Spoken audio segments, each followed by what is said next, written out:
Imagine being the director of the CIA, the most powerful man in the world of intelligence, sitting in a secure office in Langley, Virginia. You are surrounded by millions of dollars of encryption, elite bodyguards, and the world's most advanced surveillance systems. Suddenly, your private, encrypted smartphone, a number that only a handful of world leaders should know, vibrates. You pick it up, expecting a crisis in the Middle East or a report from a deep cover agent. But the voice on the other end is calm, young, and sounds like it's coming from a kid's bedroom in a quiet English suburb. He doesn't threaten you with a bomb. He doesn't ask for money. He simply tells you, "I'm in your email. I've seen your secrets, and there's nothing you can do about it." Welcome to Truthful. If you're liking what you see, let me know in the comments. And now, let's dive into the story. In October 2015, John Brennan faced a digital nightmare that felt completely off. This wasn't a state-sponsored cyber attack from Russia or China. This was a 15-year-old boy who had dismantled the world's most feared spy agency using nothing but a cheap laptop and the cinematic art of the professional lie. This is the chilling, full-scale true story of how two teenagers turned the global hunters into the hunted, proving that in the digital age, something is deeply wrong with our idea of security. To understand how this disturbing fate unfolded for the US government, we have to look at the two individuals who decided to declare war on the NSA and CIA. The first player was Justin Gray Liverman, known online as Default. Based in North Carolina, USA, Default wasn't your typical criminal. He was a 24-year-old hardcore gamer who lived and breathed Counter-Strike. But for Default, just playing the game wasn't enough. He was obsessed with how systems worked, eventually teaching himself to rewrite the game's code to build his own cheats and Korn and God modes. He was a natural-born coder who felt that the official rules of the world just didn't apply to him. Across the Atlantic, in the small town of Leicestershire, England, was the true mastermind, 15-year-old Kane Gamble, known by his digital handle, Crackas. Crackas wasn't a math prodigy or a government-trained hacker.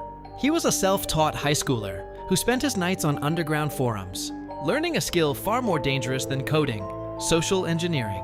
But why did they do it? It wasn't for the money. These two were fueled by the 2013 Edward Snowden leaks. When they realized the CIA and NSA were secretly hoarding the private photos, emails and phone records of millions of innocent people, something inside them snapped. They felt that if the government could watch everyone without permission, then the government deserved to be watched back. They formed a group called Crackas With Attitude, CWA, and decided to go after the big fish, the men who sat at the very top of the surveillance pyramid. Most people think hacking involves green text falling down a black screen like in The Matrix. But Crackas and Default knew a secret. The weakest link in any multi-billion-dollar security system is always the human being behind the desk. They didn't need to bypass a firewall. They just needed to manipulate a person's trust. Crackas' first move was a masterpiece of psychological manipulation. He called Verizon's customer support, but he didn't call as a customer. He called pretending to be a high-level corporate IT technician from Verizon's own internal team. He used the right jargon, spoke with an authoritative tone, and claimed he was trying to fix a critical system error for a VIP client. Because he had already talked his way into getting a basic employee ID from a previous call, the unsuspecting representative on the other end believed him. Within minutes, the 15-year-old had John Brennan's personal account history, his home address, his backup mobile numbers, and the last 4 digits of his credit card. With this digital DNA, Crackas moved to AOL. He hit Forgot Password and used the info he just stole to answer the security questions. Just like that, a kid who hadn't even finished high school was sitting inside the personal inbox of the CIA Director. What he found inside was a goldmine of classified documents. He saw a 47-page top-secret security clearance application, the private contact list of thousands of government employees, and even social security numbers for the most elite spies in the country. To show off their power, they even hijacked the home phone of James Clapper, the Director of National Intelligence. Every time someone tried to call the head of US intelligence, the call was automatically redirected to a Free Palestine hotline. The US government was in a state of total humiliated panic. For months, the CIA and FBI were living in a state of absolute tension.